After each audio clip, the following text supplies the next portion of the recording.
Welcome to Daily News Simplified, an answer to what, why, and how of newspaper reading. Today, we are going to discuss the important issues appearing in the Hindu newspaper dated 19th April 2018. Let's begin. The first news appears on page number 1.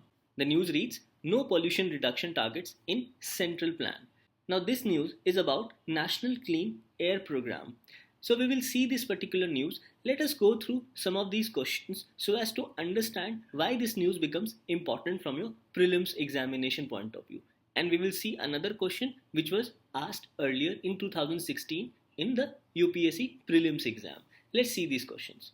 Consider the following statements about National Air Quality Index. There are 7 categories of air quality index. So this statement wants you to know that how many categories of air quality index exists. Second, each of these categories is decided on the ambient concentration values of air pollutants and their likely health impacts. So, this statement comprises of 2 parts about ambient concentration of values of air pollutants and likely health impacts. And third, the pollutants ammonia and lead are not included within air quality index.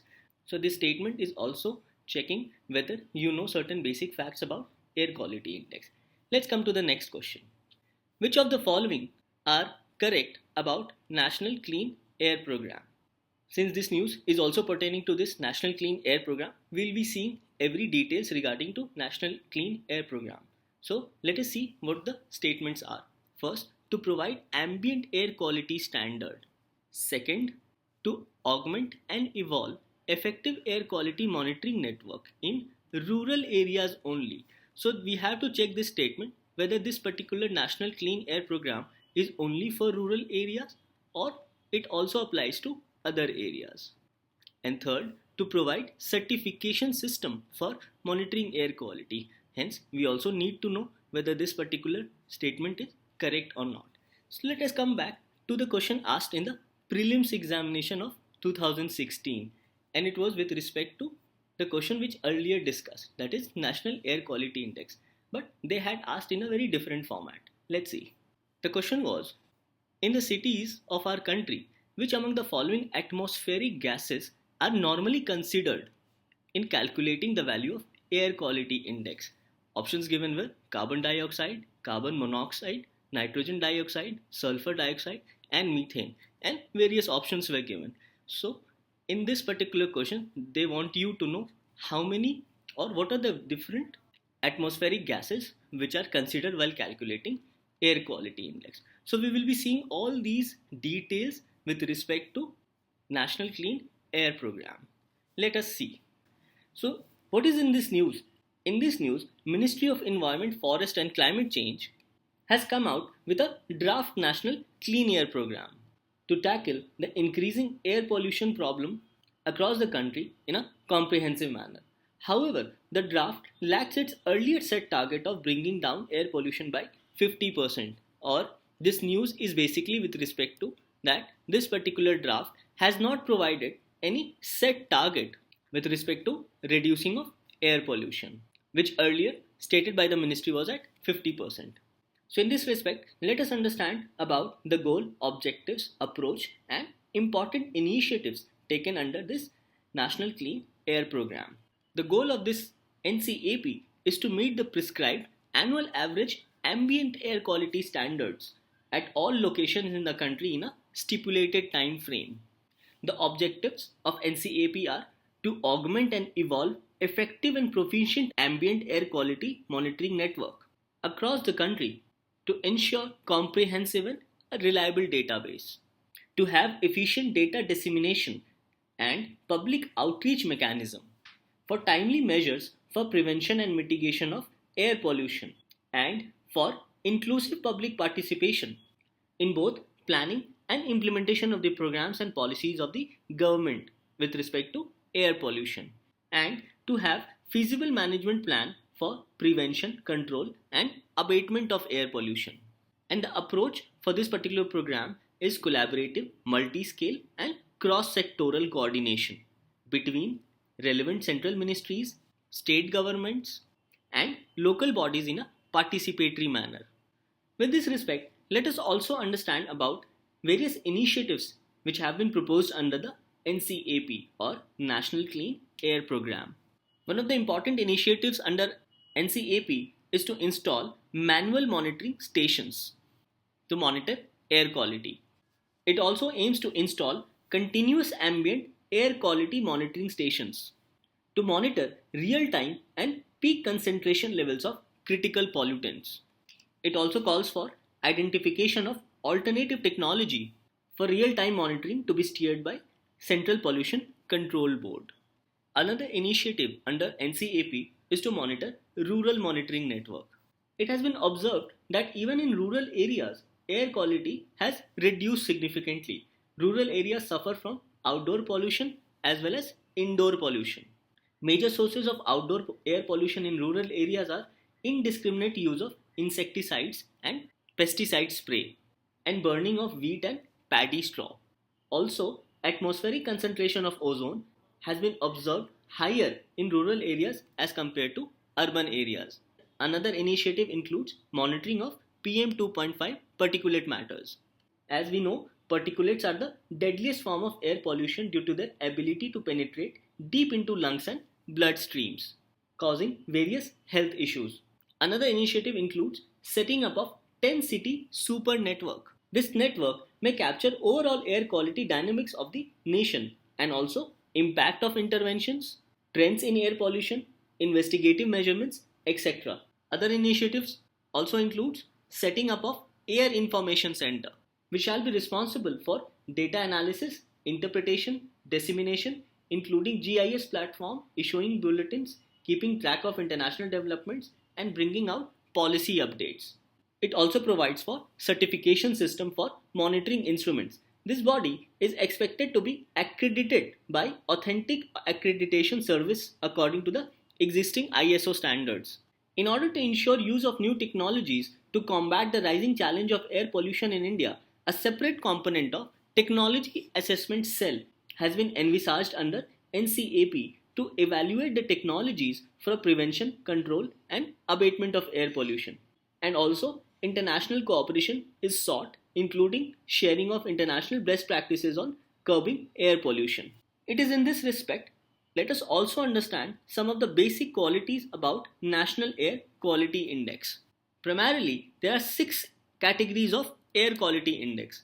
Each of these categories is based on ambient concentration of values of air pollutants and their likely health impacts. As you can see, in moderate may cause breathing discomfort to the people with lung disease such as asthma and discomfort to people with heart disease, children and other adults.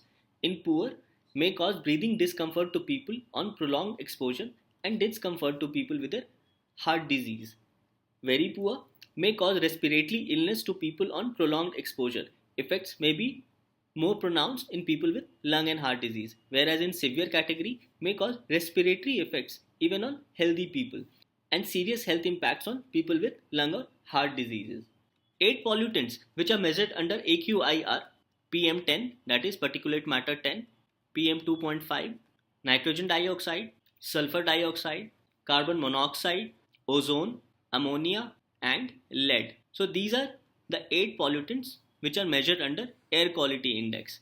These are important to remember because as we have seen, a question was asked in the year 2016. So after going through all these initiatives under NCAP, let us come back to the questions which we had discussed earlier. So this question, consider the following statements about National Air Quality Index. There are 7 categories of air quality index. No, we know that there are 6 categories of air quality index. Hence, this statement is incorrect. Each of these categories is decided on the ambient concentration values of air pollutants and their likely health impacts. As we saw, this statement is correct. The pollutants ammonia and lead are not included within AQI. No, they are included within AQI. As we have seen, this statement is also incorrect. So the question is, which of the statements given above is correct? So the correct answer would be 2 only. The next question, which of the following are correct about National Clean Air Program? First, to provide ambient air quality standard. Yes, the statement is correct. Second, to augment and evolve an effective air quality monitoring network in rural areas only. No, it's for the entire nation, not only for the rural areas. Third, to provide certification system for monitoring air quality. Yes, this statement is correct. So the question is select the correct answer using the code given below. So the correct answer would be C, 1 and 3. And coming back to the question of asked in UPSC examination, in the cities of our country, which among the following atmospheric gases are normally considered in calculating the value of air quality index? We know carbon dioxide was not in that list. Carbon monoxide was there, NO2 was there, sulfur dioxide was there, and methane was also not there. So the correct answer here would be 2, 3 and 4. Since UPSC has already asked a question on air quality index, hence this topic of air quality index as well as National Clean Air Program becomes very important with respect to your UPSC prelims examination. With this, let's move on to the next news. Now the next news appears as a snippet on page number 1 and as a full news on page number 7. The news reads, Centre proposes relaxation of coastal regulation zone norms.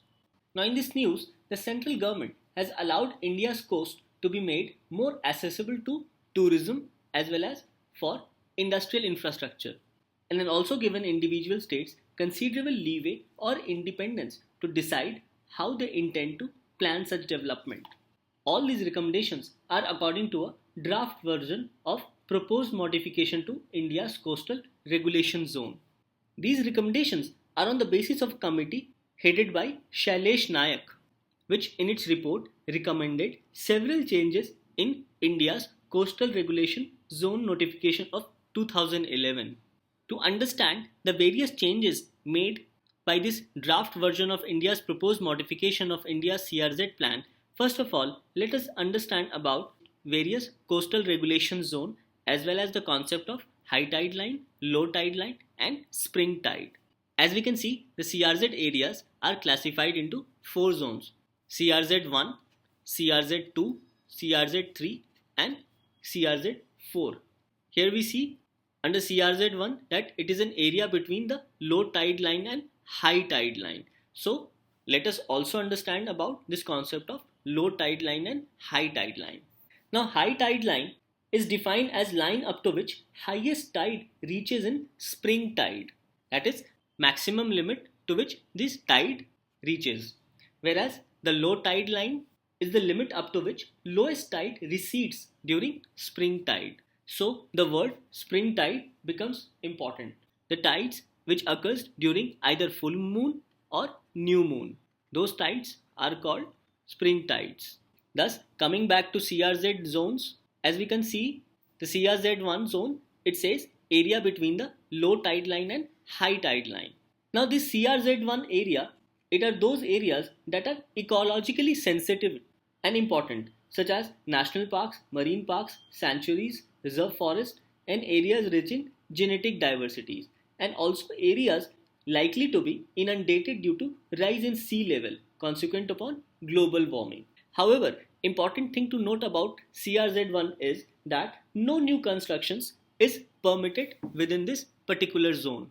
Still, the CRZ regulation provides for 3 exceptions.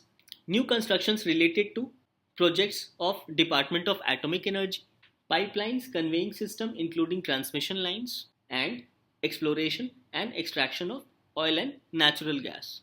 Under CRZ2, this category includes areas that have already been developed up to or close to the shoreline. For this purpose, the term developed area is used for areas within municipal limits or in other legally designated urban areas. However, under CRZ2, strict regulations for new constructions are provided. As far as CRZ3 is concerned, areas that are relatively undisturbed and do not belong to the first 2 categories. And CRZ4, which are coastal stretches in the Andaman and Nicobar, Lakshadweep and small islands, except those designated as CRZ1, CRZ2 or CRZ3. And in this, no new construction of building permitted within 200 meter of high tide line. So coming back to the changes made by the draft notification, as you can see the difference between 2011 notification and draft notification under 2018. Here it says ecotourism activities such as mangrove walks, tree huts and nature trails among others in identified stretches subject to permission. Here nature trails and ecotourism activity may be permitted under CRZ1 provided they conform to state approved coastal management plan. Next, it says there are now further subdivision within these 4 regions. So earlier, the 500 meter of CRZ was apportioned into 4 subdivisions. Now, further subdivisions within these 4 regions. Now, the word coastal zone has also been defined as a region from high tide line to 100 meter of the creek along tidal influence bodies such as bays, estuaries, rivers, backwaters, lagoons, ponds, etc., which are connected to the sea. Now, in this case, coastal regulation zone shall apply to the land between high tide line to 100 meters, whereas in the proposed law, this 100 meters has been changed to 50 meters. So, these are some of the changes which have been proposed in the coastal regulation zone. In this particular news, issues related to high tide line, low tide line, spring tide, as well as Salesh Nayak committee becomes important with respect to your prelims examination. With this, let's move on to the next news. The next news appears on page number 8. The news reads, "The soft power of India. A mere wish to be praised as a global or regional power should not be allowed to guide our foreign policy." First of all, let us understand this concept of soft power. It says, soft power is a term coined by Joseph Nye Jr., which means the ability to harness the allure of culture and values of a country to enhance its strength and the ability to affect other countries by attraction and persuasion through its culture. Thus, this is a concept of soft power. In this article, Indian strategic community has envisioned India being a global power and a net security provided to others. However, according to the author, India needs to reconsider what role India intends for in international politics, based on realistic perceptions rather than on mere rhetoric. According to the author in this article, India is a regional power but not a regional leader. In the past, India has got into the domestic politics of Sri Lanka, Maldives, Seychelles, and others. However, these involvement positioned India as regional power, but results from involvement did not alter India's global power image significantly. Thus, as per the author, the real goals of foreign policy should be on the lines of lifting poor from poverty, economic and social development, conduct of periodic elections at all levels of Indian democracy. All these will significantly help in raising India's soft power status. And in this respect, the author has also suggested, in terms of foreign policy, to avoid the pursuit of flattery and praise from the global community as goal of foreign policy, because it will not help in raising India's image from a regional power to a global leader. Thus, this article basically pertains to developing soft power of India on the world community. This topic becomes important in the international relations section of UPSC syllabus. With this, let's move on to the next news. The next news appears on page number 9. The news reads, "Is the Indian economy really that strong? The improving fundamentals owe more to favorable external circumstances than to domestic policy choices." In this news, the author suggests that the Indian economy is projected to grow at around 7% this year, and the economy's foundations have also strengthened in the last few years. For example, inflation has come down to the range of 4 to 5%. Current account deficit has also come down to around 1.5% of GDP, and India has also systematically built up its foreign exchange reserves, which as of now is a comfortable $420 billion. So these are the positives which can be taken with respect to projected Indian growth of economy at around 7%. However, there are still various vulnerabilities that may affect the growth in the future. Let's see these vulnerabilities one by one. Investment slowdown. The rate of investment has come down from 34% of GDP in 2014 to around 30% of GDP currently. The industrial production was earlier growing at around 6% in 2016 but plummeted to 2% by mid-2017, mainly due to demonetization. The next reason is slowdown in bank credit. Bank financing is important for growth in India. This is particularly true of small and medium-sized enterprises and also parts of agricultural sector where the bulk of the labor force is employed. However, due to high NPAs, credit growth has slowed down.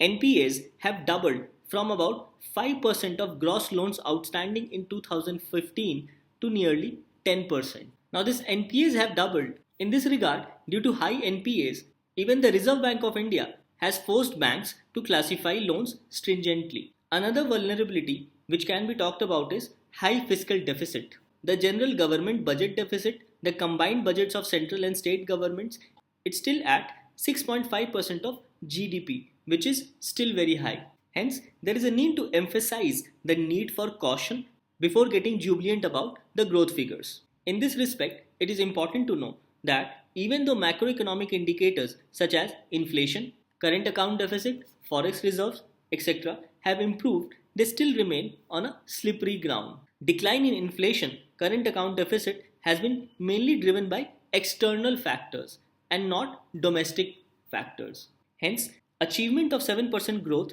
requires that these vulnerabilities, as mentioned above, should be addressed and domestic economic conditions should improve so as to strengthen the macroeconomic variables. This news becomes important from the economy section of UPSC syllabus. In the past, questions have been asked on macroeconomic indicators, inflation, current account deficit, even forex reserves. Hence, this topic also becomes important from your prelims point of view. With this, let's move on to the next news. The next news also appears on page number 9. The news reads, still using chemical weapons. Now, this news is with respect to OPCW, or Organization for the Prohibition of Chemical Weapons. Now, straightforward question in the year 2016 was asked by the UPSC. The question read, with reference to Organization for Prohibition of Chemical Weapons, consider the following statements. It is an organization of European Union in working relations with NATO and WHO, that is World Health Organization.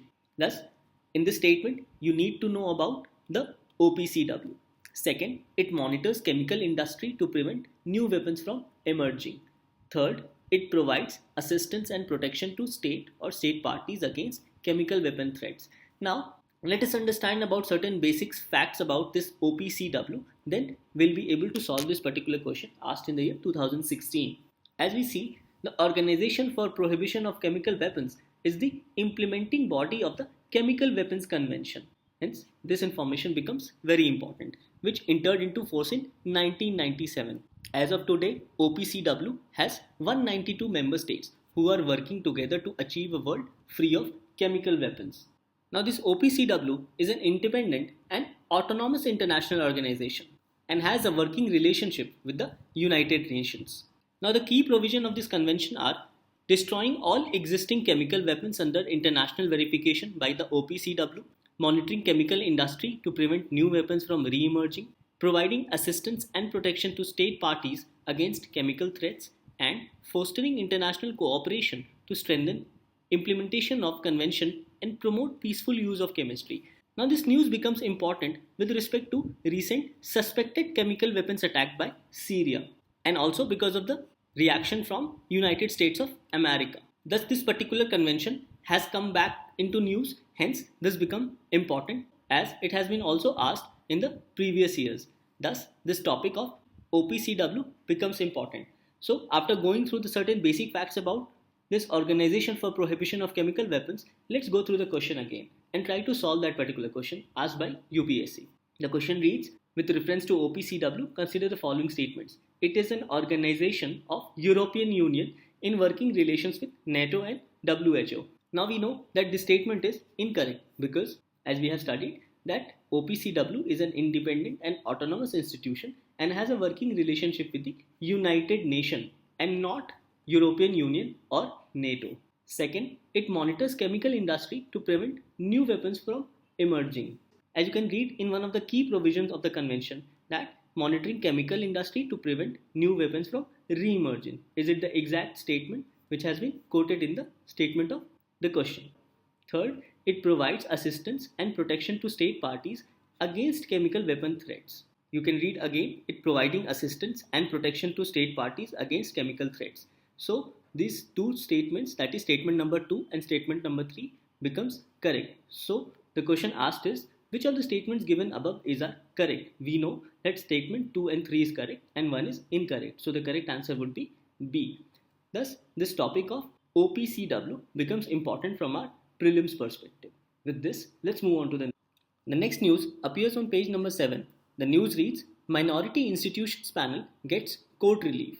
In this news, the Supreme Court has held that National Commission for Minority Educational Institutions has original jurisdiction to determine which institution should be granted minority status. And particularly, the Supreme Court said that the NCMEI Act empowers the Commission to decide all questions relating to status of an institution as a minority educational institution and to declare its status as such.